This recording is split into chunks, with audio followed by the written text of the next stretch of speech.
Hello everyone, welcome to our channel. আশা করি তোমরা সকলে ভালো আছো, আমিও ভালো আছি। দেখে নাও আজ আমি তোমাদেরকে কি রান্না করে দেখাচ্ছি।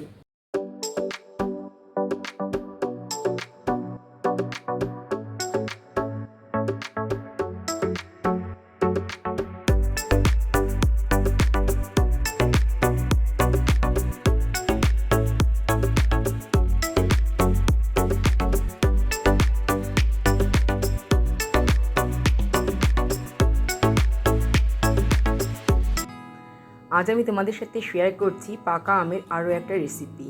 আজ শেয়ার করব একটা ডেজার্ট রেসিপি। এটা হচ্ছে পাকা আমের সন্দেশ। দেখে যেন মনে হচ্ছে দোকান থেকে কিনে আনা, কিন্তু অ্যাকচুয়ালি এটা বাড়িতেই খুব সহজেই তৈরি করে নেওয়া হয়েছে। ভিডিওটা প্রথম থেকে শেষ পর্যন্ত যদি তোমরা দেখো, তোমরা নিজেরাও বাড়িতে এটা খুব সহজেই তৈরি করে নিতে পারবে। মিষ্টি তৈরি করার জন্য আমি নিয়েছি এখানে 200 গ্রাম পনির। ইচ্ছে করলে তোমরা পনিরের পরিবর্তে ছানা দিয়েও কিন্তু তৈরি করতে পারো। আর নিয়েছি একটা পাকা আম। আমটা খুব ভালো করে ধোয়া রয়েছে। ফার্স্টে আমি আমটা কেটে টুকরো টুকরো করে নিয়ে নেব মিক্সি জারে। আমি পাল্প তৈরি করে নিচ্ছি। দেখতেই পাচ্ছ আমটা পেস্ট করা হয়ে গেছে। যেহেতু হিমসাগর আম কোনো রকম আঁশ নেই, তাই ছেঁকে নেওয়ার কোনো প্রয়োজন নেই। এবার এটা এক সাইড করে রেখে দিচ্ছি।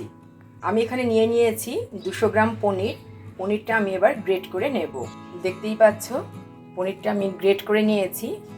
এবার এই পনিরের মধ্যে আমি দিয়ে দেব তৈরি করে রাখা আমের পেস্ট। আমের পেস্ট দেওয়া হয়ে গেছে। এবার দিয়ে দিচ্ছি 2 টেবিল স্পুন চিনি। যেহেতু পনিরটা মিষ্টি নয়, তো সেই কারণে একটু চিনি দিয়ে দিলাম, তা না হলে কিন্তু মিষ্টিটা টেস্টি হবে না। আর দিয়ে দেব 2 টেবিল স্পুন মিল্ক পাউডার। এবার এই সমস্ত উপকরণ ভালোভাবে মেখে নেব। দেখতেই পাচ্ছ খুব ভালোভাবে সমস্ত কিছু মাখা হয়ে গেছে। এবার এটা 2 মিনিট রেখে দেব, যাতে চিনিটা খুব ভালোভাবে মেল্ট হয়ে যায়।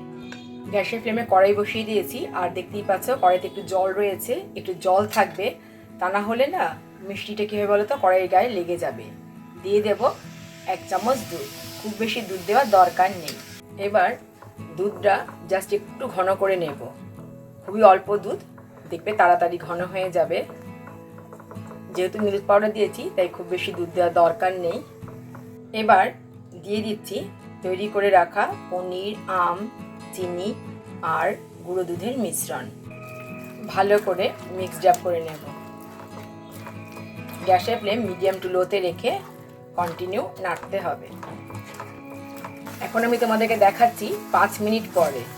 দেখতেই পাচ্ছ অনেকটা ড্রাই হয়ে এসছে, তবে এখনও আরও 5 মিনিট নাড়তে হবে। যখন কড়াই থেকে সম্পূর্ণ উঠে আসবে, তখনই কি ভাববে যে তৈরি হয়ে গেছে।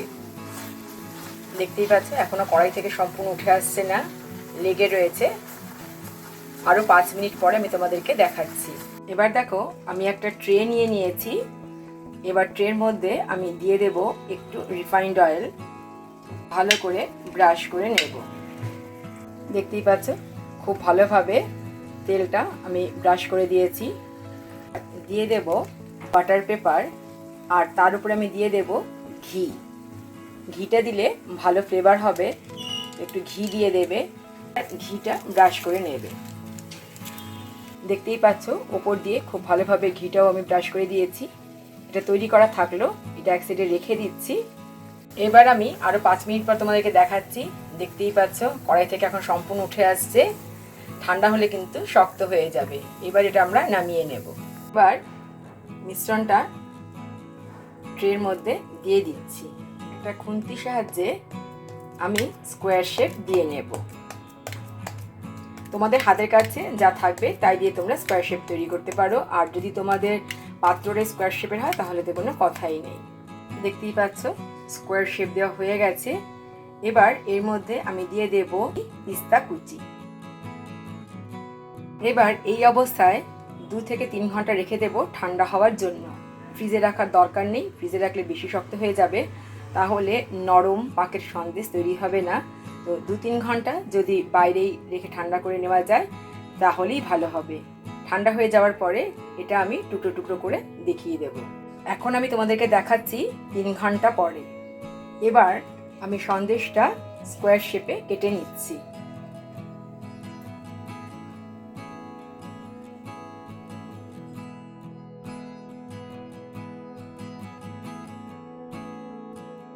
দেখতেই পাচ্ছ সন্দেশগুলো টুকরো টুকরো করা হয়ে গেছে। এবার একটা প্লেটের মধ্যে সাজিয়ে তারপর দেখাচ্ছি। সবগুলো টুকরো টুকরো করে নিয়েছি, একটা হাতে করে তোমাদেরকে দেখাচ্ছি।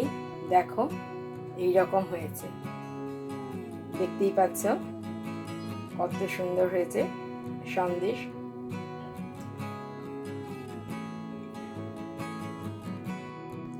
একটা প্লেটের মধ্যে আমি সার্ভ করে দিয়েছি পাকা আমের কালাকাঁদ। ভিডিওটা প্রথম থেকে শেষ পর্যন্ত দেখার জন্য অসংখ্য ধন্যবাদ। আশা করি আজকের রান্নাটা সকলেরই ভালো লেগেছে। তাহলে আজ এই পর্যন্তই, দেখা হবে তোমাদের সাথে আবার নেক্সট ভিডিওতে। ততক্ষণ পর্যন্ত তোমরা সকলে ভালো থেকো।